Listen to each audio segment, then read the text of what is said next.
মার্কিন president Donald ট্রাম্পের শুল্ক চাপের পর চিরবৈরী রাষ্ট্র চীনের সঙ্গে হাত মেলাচ্ছে ভারত।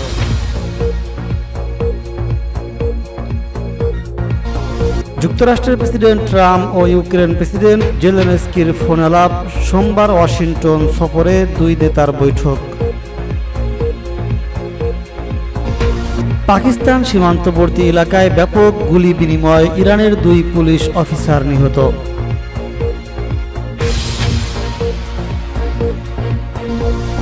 বৃহত্তম ইসরায়েল গড়ার পরিকল্পনার নিন্দা জানালো বাংলাদেশ সহ ৩১ দেশ। শান্তি আলোচনায় অগ্রগতি, ইউক্রেন রাশিয়ার ভূমি বিনিময়ের চূড়ান্তর পথে। শুনছিলেন সংবাদ শিরোনাম, এখন বিস্তারিত। মার্কিন যুক্তরাষ্ট্রের শুল্ক চাপের পর চীনের সাথে সখ্যতা গড়ে তুলছে ভারত। গালওয়ান উত্তেজনার পর যে সম্পর্ক তলানিতে ঠেকেছিল, ফের ধীরে ধীরে বরফ গলছে ভারত ও চীনের মধ্যে। চীন সফরে যাচ্ছেন ভারতের প্রধানমন্ত্রী নরেন্দ্র মোদী। তার আগে সোমবার ভারতে আসছেন চীনের পররাষ্ট্রমন্ত্রী ওয়াং ই। বন্ধু ট্রাম্পের কাছে শুল্ক ধাক্কা খেয়ে এখন চীনের দিকে ঝুঁকছে ভারত। তবে তাদের এই সখ্যতা আগামী দিনে কতটা সুদূর প্রাচীর হবে সেটি ভবিষ্যৎ বলে দেবে। তবে আপাতত চীনের সঙ্গে ভারতের এই সখ্যতায় ট্রাম্পের কপালে চিন্তার ভাঁজ। ভারত ও পাকিস্তানের মধ্যে সংঘর্ষের পর এটি চীনের প্রথম উচ্চ পর্যায়ে সফর।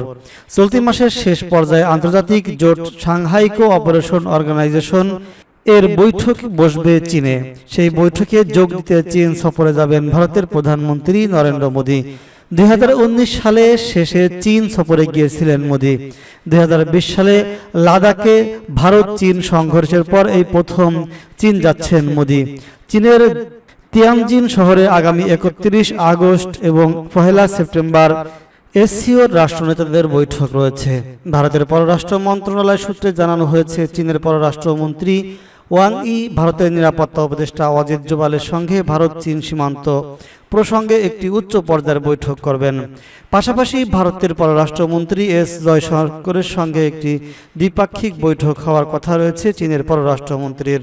গত বছর চীন সফর করেন অজিত ডোভাল। সেখানে তিনি চীনা পররাষ্ট্রমন্ত্রী ওয়াং ইর সঙ্গে বৈঠক করেন। তারপরেই প্রধানমন্ত্রী নরেন্দ্র মোদী এবং চীনের প্রেসিডেন্ট শি জিনপিং এর সঙ্গে রাশিয়ার কাজান শহরে দ্বিপাক্ষিক বৈঠক করেন। 2020 সালে পূর্ব লাদাখ সীমান্তে বিরোধ নিয়ে গালওয়ান সংঘর্ষের পর সম্পর্কের অবনতি হওয়ার পর এটি ছিল প্রধানমন্ত্রী নরেন্দ্র মোদী এবং শি জিনপিং এর মধ্যে প্রথম মুখোমুখি বৈঠক। ট্রাম্পের সঙ্গে ইউক্রেন প্রেসিডেন্ট জেলেনস্কির ফোনালাপ, সোমবার ওয়াশিংটনে দুই নেতার বৈঠক। আলাস্কা এরোজ থেকে রওনা দিয়ে এবার ফোর্স ওয়ান বিমানে যাত্রা সম্পন্ন করেছেন ডোনাল্ড ট্রাম্প। বিমানটি স্থানীয় সময় শনিবার 16 আগস্ট রাত 2টা নাগাদ জয়েন্ট বেস অ্যান্ড্রিজে অবতরণ করে বলে জানিয়েছে তার সফররত সাংবাদিকরা।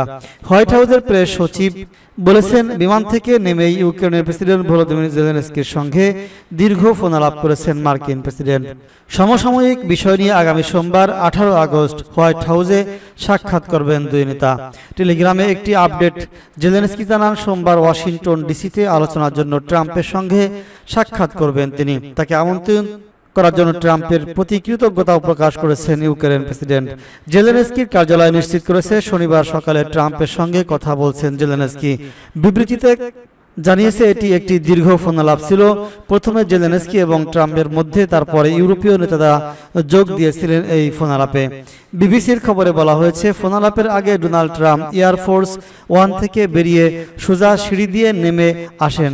তিনি তৎক্ষণাৎ একটি কালো গাড়িতে ওঠেন, তবে সাংবাদিকদের কাছে কোনো মন্তব্য করেননি তিনি। শুক্রবার এবং পুতিনের মধ্যকার আলোচনায় জড়িত ছিলেন না জেলেনস্কি, তবে ট্রাম্প আগেই পরামর্শ দিয়েছিলেন প্রাথমিক আলোচনা ভালোভাবে সম্পন্ন হলে দ্বিতীয় বৈঠক হতে পারে জেলেনস্কিকে নিয়ে। পুতিনের সঙ্গে বৈঠকের পর একই মন্তব্য করেছেন তিনি। পাকিস্তান সীমান্তবর্তী এলাকায় ব্যাপক গোলাগুলি, ইরানের পুলিশ অফিসার নিহত। পাকিস্তান সীমান্তবর্তী ইরানের দক্ষিণ পূর্ব সিস্তান বেলুচিস্তান প্রদেশে বন্দুকধারীদের সঙ্গে ব্যাপক গুলি বিনিময় হয়েছে। এতে একজন পুলিশ কর্মকর্তা নিহত হয়েছেন। এই ঘটনা আহত হয়েছেন আরো কয়েকজন পুলিশ সদস্য। শনিবার 16 আগস্ট ইরানের সংবাদ সংস্থার বরাতে এই তথ্য জানিয়েছে আরব নিউজ। প্রতিবেদনে বলা হয়েছে, অঞ্চলটিতে নিরাপত্তা বাহিনী এবং বেলুচ সংখ্যালঘু বিদ্রোহী চরমপন্থী গোষ্ঠী ও মাদক পাচারকারীদের মধ্যে প্রায়ই সহিংসতার ঘটনা ঘটে। ইরানের পুলিশের বরাত দিয়ে দেশটির সংবাদ সংস্থা ফারসা জানিয়েছে, পুলিশ এবং সশস্ত্র ব্যক্তিদের মধ্যে গুলি বিনিময়ের সময় একজন কর্মকর্তা আহত এবং একজন নিহত হন। ISNA সংবাদ সংস্থা মারাত্মক বন্দুকযুদ্ধের খবর জানিয়েছে। তিস্তান বেলুচিস্তানের একটি বৃহত্তম জাতিগত বেলুচ জনগোষ্ঠী বাস করে ইরানের শিয়া সংখ্যাগরিষ্ঠদের বিপরীতে, যাদের বেশিরভাগই সুন্নি মুসলিম। ফারসা নিউজ জানিয়েছে, বন্দুক যুদ্ধে হামলাকারীরাও আহত হয়েছে এবং নিরাপত্তা বাহিনীর ধাওয়ায় তারা ঘটনাস্থল থেকে পালিয়ে গিয়েছে। সম্প্রতি বছরগুলোতে ওই অঞ্চলে থাকা জৈশ আল আদল গোষ্ঠী একাধিক হামলার দাবি করেছে। গোষ্ঠীটি ইরান, পাকিস্তান এবং আফগানিস্তানের সীমান্তবর্তী অঞ্চল থেকে পরিচালিত হয়। ইরানের অভ্যন্তরেও তারা সক্রিয় রয়েছে। স্থানীয় গণমাধ্যমের বরাত সোমবার তিস্তান বেলুচিস্তানে একটি হামলা চালিয়েছে, একজন পুলিশ কর্মকর্তাকে হত্যা করেছে জৈশ আল আদল। এছাড়া গত 26 জুলাই একই প্রদেশের একটি আদালত ভবনে চালানো হামলায় কমপক্ষে 6 জন নিহত হন। ওই হামলার দায় স্বীকার করে গোষ্ঠীটি। বৃহত্তম ইসরায়েল গড়ার পরিকল্পনার নিন্দা জানালো বাংলাদেশ সহ 31 দেশ।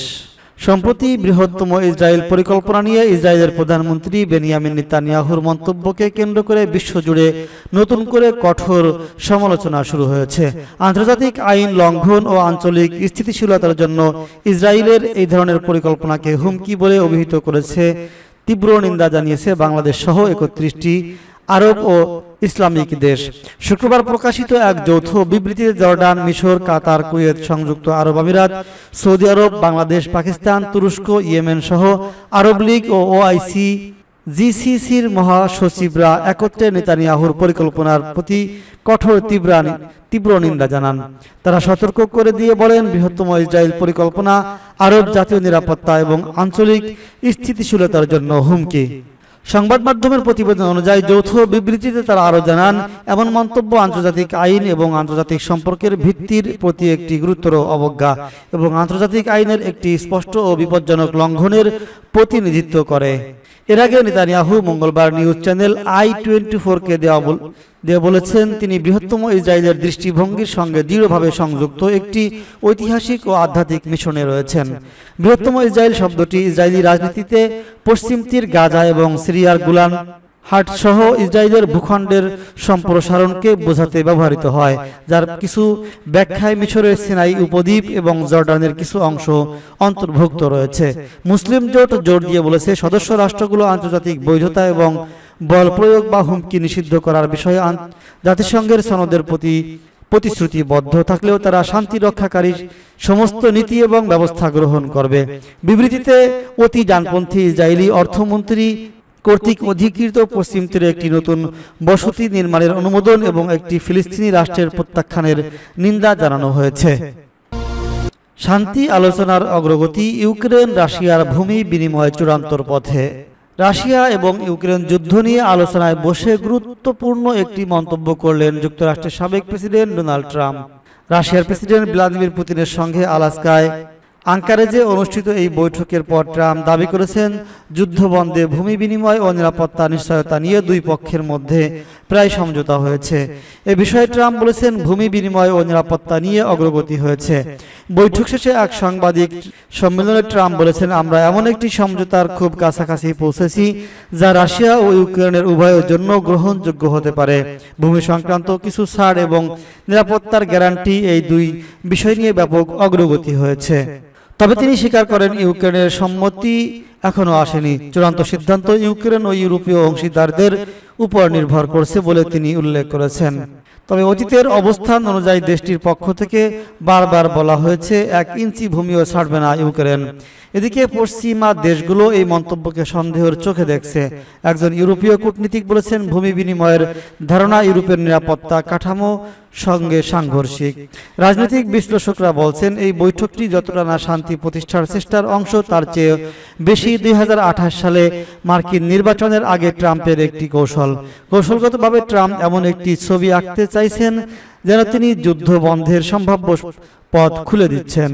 আলোচনায় কিছু অগ্রগতি হয়েছে বলে দাবি করা হলেও নেতিবাচক বাস্তবতা হচ্ছে এই বৈঠক থেকে কোনো চূড়ান্ত শান্তি চুক্তি বা যুদ্ধবিরতির ঘোষণা আসেনি, বরং ইউক্রেনের সার্বভৌমত্বের প্রশ্নে সমঝোতার সম্ভাবনা অনেকটাই ক্ষীণ হচ্ছে বলে মনে করছেন বিশ্লেষক মহল।